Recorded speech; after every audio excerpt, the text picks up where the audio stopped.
Calaroga Shark Media.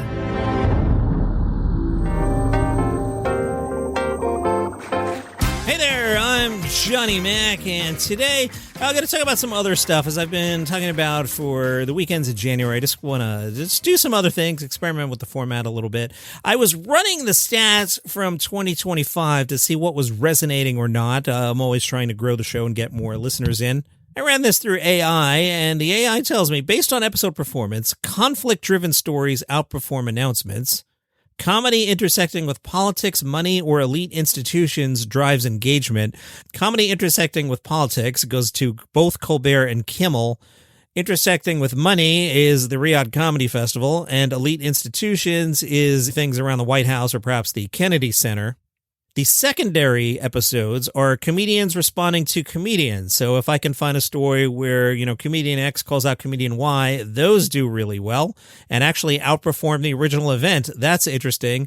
And what underperforms is neutral coverage. So you guys like me like a good fight, which brings me to today's topic of comedy neighborhoods. I use this website called Rephonic, Rephonic. It's a podcast analytics platform that aggregates and models listener behavior.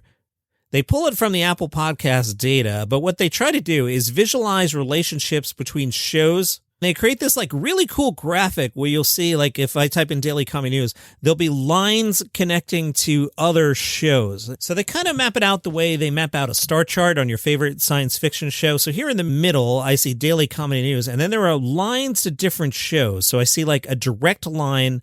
One of the closest things is the Last Laugh podcast. That makes sense. Louis Black's Rantcast to the Netflix is a Joke podcast. Then some longer lines to things like Conan O'Brien and Club Random and The Weekly Show, even to Late Night with Seth Meyers. There's an overlap between people who like the Seth Meyers podcast and me. Now that's funny. If we zoom out and we go deeper into the universe, out past the Seth Meyers orbit is the Colbert orbit. If you go out far enough, you'll go to Pod Save America. That's interesting. But then even within these, if you zoom in here, now here is what they call a neighborhood, and I have tenuous connections to some of these shows. But all living in what they call the same comedy neighborhood are Two Bears, One Cave and Bad Friends and Whiskey Ginger, Bill Burr, Tosh, Are You Garbage? So you could see all those shows kind of sharing an audience, and I only somewhat share an audience with them. So as we break this down, and again, I was looking at this because I'm always trying to grow the show, and I wanted to figure out, all right, people who like this show also like what show? Maybe I should talk about that stuff a little bit more. And you can go to this thing. It's Rephonic.com. Just look up comedy neighborhoods, and it explains that each line represents shared subscribers. Distance matters. Shows that appear close together share a higher percentage of the same listeners. Clusters form when many shows share overlapping audiences. So that list I just gave you of Whiskey Ginger and Bill, they're all sharing an audience together, and I'm a little further away from them. So what did Johnny Mac learn? AI tells me the first clear observation is that Daily Comedy News does not cluster with stand-up comedy feeds, joke compilations, improv podcasts, or TikTok-driven comedy properties. Instead, it sits inside a dense cluster of talk-based, personality-led legacy comedian podcasts. The closest and most consistently linked shows include Conan O'Brien Needs a Friend. The show emphasizes extended conversation, recurring co-hosts, and minimal topical urgency. WTF with Marc Maron, known for introspective interviews, long run times, and a focus on creative process. SmartLess. I should probably talk about those guys a little bit more. While lighter in tone, it is structurally similar. Long conversations, familiar hosts, and minimal emphasis on topical comedy. And Fly on the Wall with Dana Carvey and David Spade. Which, interesting enough, talk about roads not taken.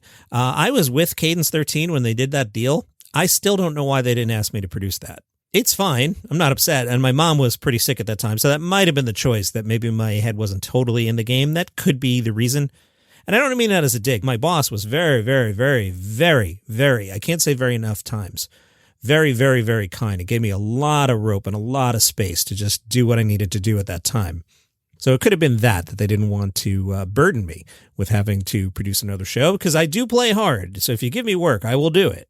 So as I do out loud therapy here, that might have just been an act of kindness. But on paper, I'm the person, age-wise, resume-wise, I'm the person you probably would ask to produce such a show. But regardless, we share an audience. Daily Comedy News and Fly on the Wall, a nostalgia-driven interview show.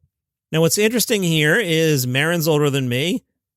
Carvey's older than me. How old's Spade? He's older than me, right? Yeah, Spade's 61. I'm 56, in case you're curious. I think Jason Bateman is my age. Bateman is 56. Might be 57 by the time you hear this, depending on when I deployed it. January 14th, 1969 is his birthday. Happy birthday, Jason Bateman. So yeah, all right. So it makes sense that people who like dudes in their 50s and 60s like other dudes in their 50s. So that all makes sense to me. Like I don't expect the TikTok comedian fans to dig what I'm doing here. As I was talking with Mike Chisholm from the Letterman podcast recently, I was like, we're sitting here talking about a show that came out 40 years ago. AI tells me also appearing within the cluster are shows like Rob Lowe, Good Hang, and other personality-led conversation podcasts that prioritize familiarity and low conflict listening. The data indicates that listeners who subscribe to DCN are the same listeners who subscribe to those shows. That implies a set of preferences. So this is you guys. You guys subscribe to hosts, not formats. Thank you. I take that as a high compliment. They value continuity over novelty. They tolerate long run times and conversational pacing. They're comfortable with analysis, reflection, and repetition. Which reminds me, one time Joe Coy, no, I'm not going to do that today. Oh, this is interesting. This cluster skews heavily towards comedian and entertainers whose primary career breakthroughs occurred before the rise of social media comedy discovery. These are not emerging voices. These are established figures using podcasts to retain and monetize existing audiences. Very interesting. I've got more analysis after this break. Continuing our look at the Daily Comedy News comedy neighborhood where I find myself. AI tells me the map shows adjacency to a second smaller cluster focused on comedy as process rather than performance. Shows like Blocks, that's Neil Brennan's pod, and Good One appear as secondary neighbors. These podcasts explicitly analyze how jokes are written, how bits evolve, and how comedians think about craft. They're not built for casual listening. Their presence in the Daily Comedy News neighborhood suggests that a meaningful portion of the audience is interested in how comedy works, not just consuming it. That makes sense to me. I would imagine that is one of the reasons you pick this particular program. A third nearby grouping consists of comfort-oriented conversational podcasts. Again, I will take that as a compliment. I'm just trying to keep you company here. I'm not a comedian. I've never performed comedy. I don't claim to be a comedian. I don't claim to be funny. Hopefully I'm amusing at times. There seem to be some recurring bits that people like, but I'm obviously not here shucking jokes. The AI says these are low-stakes shows designed for passive listening. Their connection to DCN reinforces the idea that this audience values predictability and routine. Finally, at the outer edges of the cluster, remnants of legacy late-night television ecosystems appear. Podcasts tied to The Daily Show, late-night hosts, and political comedy are connected, but with weaker overlap. Equally important is what does not appear near Daily Comedy News. This is interesting. There's little to no proximity to stand-up album feeds, short-form comedy podcasts, or personality-driven shock or argument-based shows. Those live in separate neighborhoods with different listener behavior. The data suggests that Daily Comedy News serves an audience that uses comedy podcasts as contextual media, not entertainment-first content. These listeners are tracking an industry, not chasing laughs. Some good analysis here by the AI. This data indicates that podcast subscriptions, unlike social media follows, are conservative. Listeners are reluctant to commit time to unfamiliar voices unless trust has already been established elsewhere. In effect, discovery has moved out of podcasts. Short-form video platforms now handle discovery. Podcasts handle retention.